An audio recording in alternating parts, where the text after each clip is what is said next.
궁궐은 밤이 되면 기묘하게 고요했다. 침전의 등불은 꺼지고 감찰들의 발걸음만 규칙적으로 가늠되었다. 그러나 경복궁 깊은 곳 금수문 주변의 정적은 다른 의미를 품고 있었다. 금수문은 본래 왕의 명으로 봉한 문이었다. 외부의 접근도 내부의 출입도 금해졌다. 궁의 심장으로 이어지는 좁은 통로가 그 안에 있기 때문이다. 문을 지키는 병사조차 일정 거리 이상 다가갈 수 없었다. 그 위험한 문 앞에서 사관 서해오는 작은 숨소리 하나에도 긴장하며 기다렸다. 그리고 새벽 3시 은장도로 문을 두드리는 소리. 아주 작은 짤각. 그 금소금은 금수문에서 교환되는 단 하나의 신호였다. 사람을 부르는 소리. 그리고 금기를 깨는 소리. 혜온이 문가로 다가섰을 때 희미한 등불 아래서 궁녀 담비가 나타났다. 나리. 그녀의 목소리는 낮고 조심스러웠으나 숨길 수 없는 결의가 배어 있었다. 이 시간에 여긴. 혜온이 말하려는 순간 담비는 작은 비단 주머니를 내밀었다. 이걸 받아주십시오. 궁녀가 사관에게 사사로운 물건을 건네는 행위. 그 하나만으로도 목을 내놓아야 하는 중죄였다. 혜온은 주머니를 쳐다보며 숨을 빼냈다. 무슨 짓을 하려는 것이오? 담비는 떨리지 않는 목소리로 답했다. 나리께 부탁이 있어서 왔습니다. 저를 기록에서 지워주십시오. 그 말은 곧 왕의 눈을 속여달라는 부탁이었다. 궁에서 가장 무거운 금기. 사관이 사실을 기록하지 않는 순간 왕의 눈과 귀가 봉인된다. 그리고 그것은 곧 반역과 같았다. 혜온의 심장이 순간 멎는 듯했다. 담비, 그건 우리가 함께 죽는 길이요. 담비의 눈이 천천히 그를 향했다.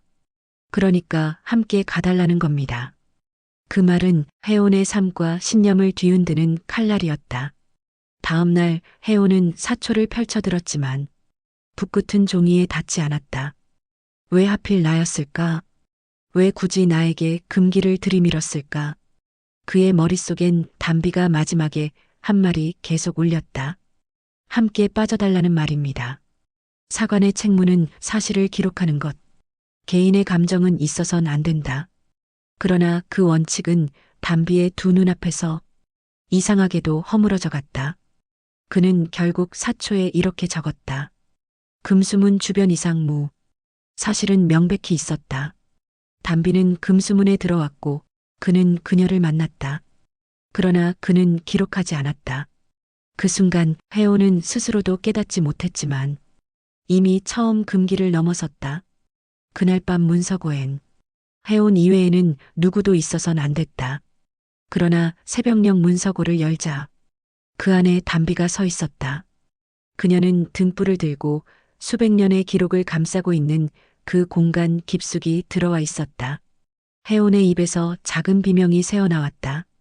담비, 여긴 궁녀가 들어오면 목숨이. 압니다. 그녀는 조용히 대답했다. 그러니 나리가 절 지켜주셔야 합니다. 무슨?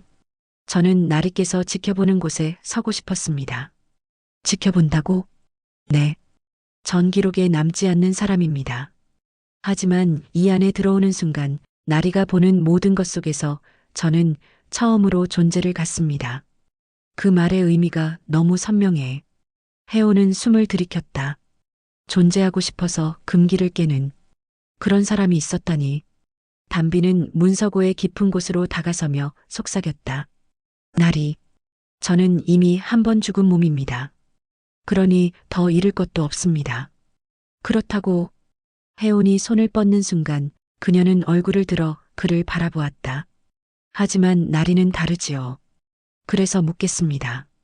나리를 위험에 끌어들일 권리가 저에게 있을까요? 그 말은 그녀가 스스로를 끊어내려는 듯한 절박함으로 가득했다. 혜온은 그 순간 자신의 안에 이미 선택이 자라나고 있음을 깨달았다. 그 질문 자체가 이미 끌어들인 것이요. 담비의 눈이 조용히 떨렸다. 담비가 문서고에 들어온 일이 발각되기까지는 얼마 걸리지 않았다. 감찰들은 이미 담비를 의심하고 있었다. 금수문 주변을 서성인 것, 사관과 은밀히 마주한 장면의 흔적들. 궁은 작은 바람에도 흔들리는 공간이었다. 그날 밤 담비가 혜원을 다시 찾아왔다. 감찰이 절 미행하고 있습니다. 혜원의 얼굴이 굳었다. 담비는 속삭였다. 나리, 이제 선택해야 합니다. 선택? 저를 기록하시겠습니까? 아니면 저와 함께 기록에서 사라지시겠습니까?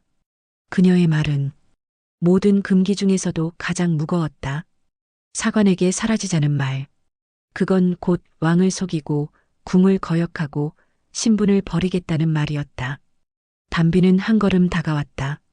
나리, 저는 이제 돌아갈 수가 없습니다. 저를 따라오시든 보내시든 둘 중 하나만 남습니다. 혜원의 목이 말랐다. 우리가 어떻게 살아남을 수 있겠소? 살아남는 게 목적입니까? 담비의 목소리는 기묘하게 떨리지 않았다.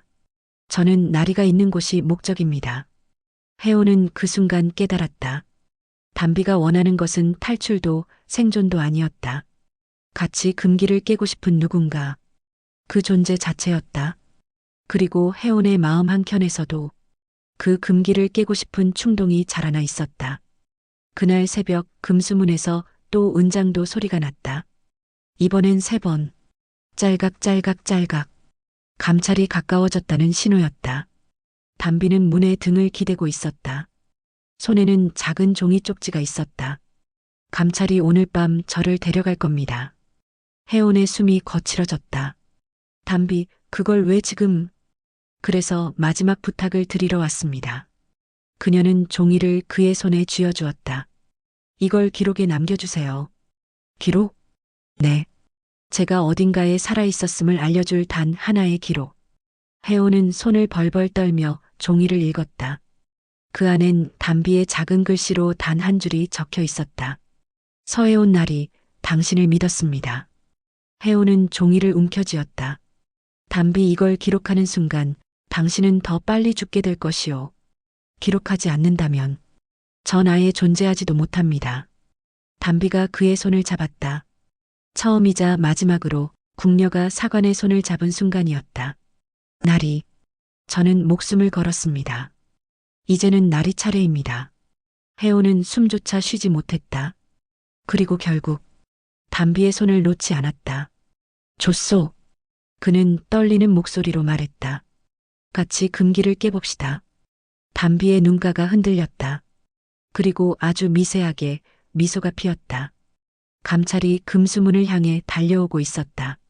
혜원은 담비의 손을 잡고 금수문 뒤쪽의 좁은 통로를 향해 몸을 돌렸다. 그 통로는 왕이 쓰던 비밀 이동로였고 사관도 감찰도 모르는 길이었다. 금수문을 넘는 순간 둘은 모두 반역자가 된다. 담비는 조용히 속삭였다. 날이 정말 괜찮으십니까? 혜원은 그녀의 손을 꼭 잡았다. 나는 이미 당신을 기록하지 않았다. 그 순간부터 우리는 같은 길에 섰소. 감찰의 손전등이 다가오며 두 사람의 그림자를 금수문에 길게 비추었다. 혜원이 문을 열었다. 금수문 안쪽에서 차가운 공기가 흐르며 두 사람의 다리를 감싸고 지나갔다. 담비가 마지막으로 속삭였다. 날이, 우리 이제 어디로 가는 겁니까? 기록되지 않은 곳으로.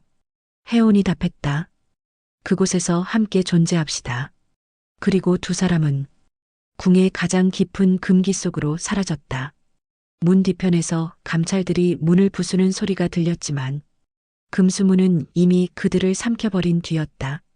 그날 이후 사관 서혜원과 궁녀 담비는 궁에서 사라진 존재가 되었다. 사관청엔 혜원의 마지막 사초만이 남았다. 금수문에서 별다른 변동 없음. 궁녀 담비 기록할 사항 없음. 그 두 줄이 그들의 마지막이자 첫 번째 기록이었다. 수십 년 후 문서고의 한 서고지기에게 혜원이 남겼다는 이름 없는 비망록이 발견되었다. 그 표지엔 단 한 줄. 금기는 마음을 묶지 못했다. 그 말이 두 사람이 남긴 모든 것이었다.